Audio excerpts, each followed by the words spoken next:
My name is Josh Laskowski, and I'm here with Rhinemark Velez, and we're doing our interview. So, Rhinemark, where are you from? I'm from San Juan, Puerto Rico. I'm 26 years old. That's what I'm from. So, what are the biggest differences between the island life and life in here in Florida? So the first thing is the temperature. People think that Puerto Rico is hot, which it is. It's humid, but main difference is in here you can feel the sun in your face. In Puerto Rico, you actually have a little bit of breeze, even though it's also hot. Also main difference is obviously the language. I'm a Spanish speaker, even though we're part of the United States. Culture is very different. Culture means a lot of things, but what specifically are you questioning me about? The differences in, what are the biggest differences? Main differences are language, culture, and what have you struggled with the most? The language or? Language barrier is always hard, but it's not because of the language per se, because I know a little bit of English. It's because sometimes when I think and I gotta answer questions or write essays or do assignments, is you think about things in Spanish and then you gotta translate them in English. So yeah, that mental part of like traducing stuff, it's a little bit hard. I think it's the hardest part. It's not just like socially talking with someone or doing an interview.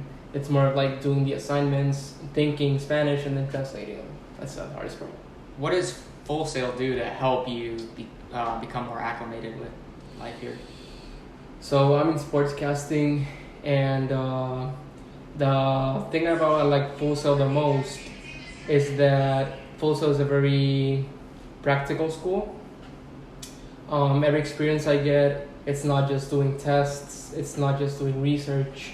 It's more about going to the field and doing stuff and interviewing people and doing sportscasting stuff, writing, broadcast writing, whatever. We're gonna take some vocal lessons next month. So each month we got to 1 or 2 classes, but I really like that it's intense. You're always doing something. They treat you as if like we're a job. So that's what I like. It's basically a job, a 20-month job. Why did you choose the sportscasting program?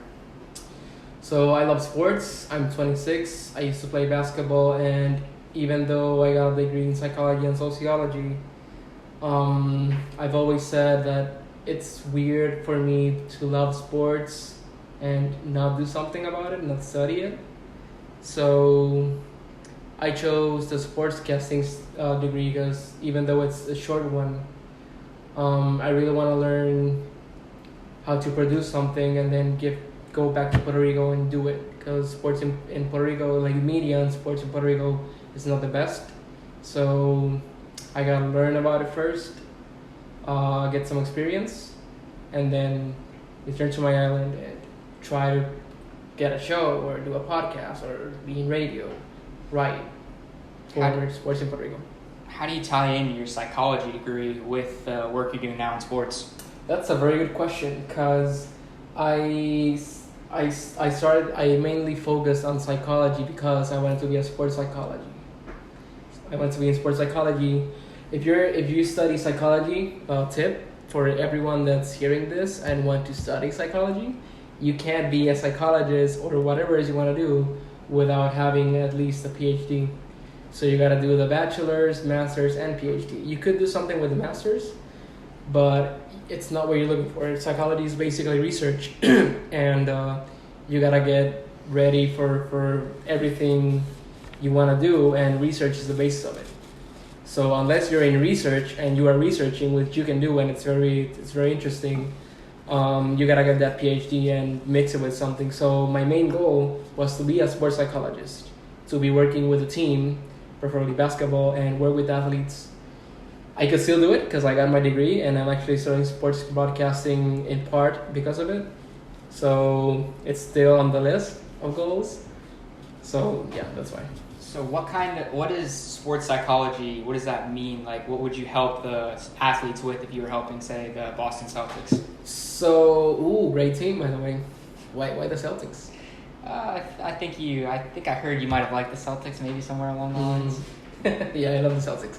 So people think of athletes as people with physical like prowess and toughness and ability, which is true, but the mental part of the game and the athlete is actually the most important part. Not just because of the game itself, but because everything you gotta do as a professional.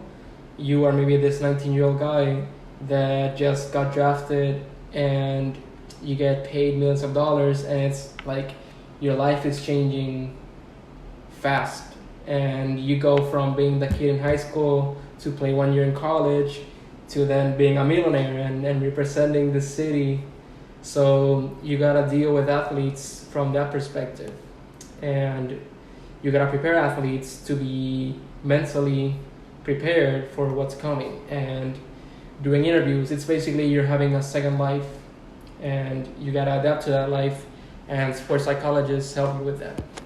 So you said that you would prefer to work in basketball. Is that your favorite sport? It is. Why do you like basketball the most? So I played I play a lot of sports when I was little, but I played bowling, I did some gymnastics, I did some swimming, which I hated it.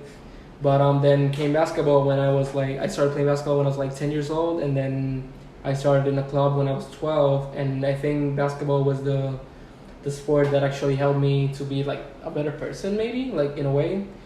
I was like an angry child. I was one of those babies that cried and had problems and health problems and whatever. And basketball actually helped me a lot to not just being in sports but dealing with school and education. Being that Puerto Rico doesn't have the major sports leagues like the NFL and the NHL, NBA, do you plan on covering, when you go back to Puerto Rico, do you plan on covering more of the local Puerto Rico sports, or do you want to bring more of the bigger NBA to Puerto Rico, cover that more? So the main goal is to cover, obviously, sports in Puerto Rico, but in Puerto Rico we do love our NFL and our NBA and our MLB.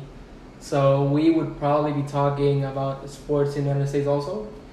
But the main problem we got in Puerto Rico is that the coverage of local sports are not good. Period. That's it. Obviously, it has to do, it's political, and it's also got to do with the economics, which I can't solve that. Mm-hmm. But I can bring a platform for an entertaining platform, a fun platform for Puerto Ricans to be more into the local sport, especially basketball. Boxing, we're good at boxing. Obviously, our baseball, we got a lot of MLB players. So we'll be covering sports from locally in the United States and maybe international with FIBA or FIFA and other sports.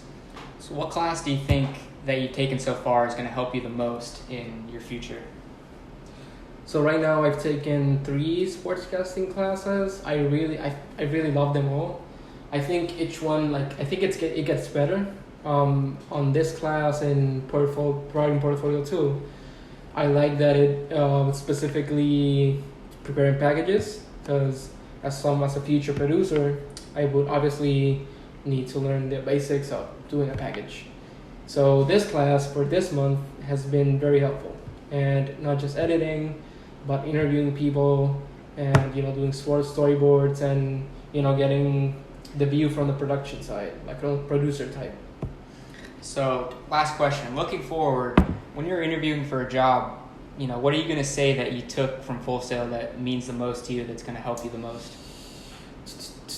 So this program focuses on every aspect of the sportscasting degree. It could be on camera, out of the camera, doing audio. What's the most? Or what experience do you think will help you the most that maybe you've had so far, or that you're going to have in the future that you're looking forward to, that you think is going to help you the most? Well, tough question. I think so. Every class I take, I try to think about what is it that's gonna help me to be a producer. So maybe from the production side of things, I always try to look for it. For example, intro to sportscasting, obviously the basic terms of a sports show. In broadcast writing, which I also love, I love to write. It'd be like writing to video, or like writing simple sentences and getting to the point. I think so. So my answer to this question would be every time I take a class, I try to view it as what I can take to be a good producer, sports show producer. And not just that, maybe doing podcasts and writing, because I love writing. I like to blog. I think it's an essential part. I think that every sportscaster should learn to write and love to write. So my answer would be take what can I take from the production side of things and producer standpoint from every class. All right. That's my interview with Rhinemark. Thank you so much. Thank you.